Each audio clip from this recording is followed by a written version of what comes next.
दरम्यान या सगळ्या संदर्भात एकीकडे मागणी होत असतानाच आता राजकारण देखील रंगताना बघायला मिळते। कारण मुख्यमंत्री फडणवीसांवर ठाकरेंच्या शिवसेनेचे नेते संजय राऊत यांनी टीका केली, ज्याला भाजपचे नवनाथ बन यांनी उत्तर दिलं।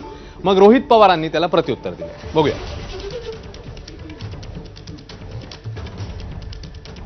देवेंद्र फडणवीस हे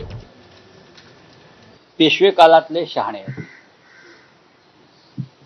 ते सरकारी भाषा जशी नाना फडणवीस त्या काळात दाखवत होते त्या पद्धतीनं आपले देवेंद्र फडणवीस यांचं असं म्हणणं आहे की ओला दुष्काळ हा शब्द शासनाच्या शब्दकोशात नाही।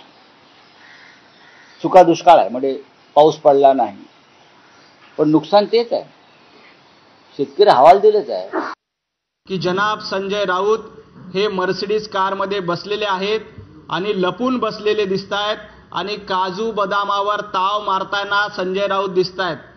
एका बाजूला उद्धव ठाकरे शेतकऱ्यांशी संवाद साधतायत आणि दुसऱ्या बाजूला जनाब संजय राऊत हे काजू बदामावर ताव मारण्याचं काम करतायत। तुम्ही शेतकऱ्यांची किती थट्टा करणार आहात? खरं तर आमचा शेतकरी उपाशी आहे आणि तुम्ही तुपाशी खाताय, तुम्हाला थोडी लाज वाटली पाहिजे। मग आता संजय राऊत साहेब जर मर्सिडीज गाडीमध्ये आले आणि त्याच्यावर तुम्ही टीका करतायत, तर मग आपण असं म्हणायचं की मुख्यमंत्री साहेब हेलिकॉप्टरली गेले त्याच्यावर आम्ही टीका करायची का, विमानाली गोव्याला गेले त्याच्या बाबतीत आम्ही टीका करायची?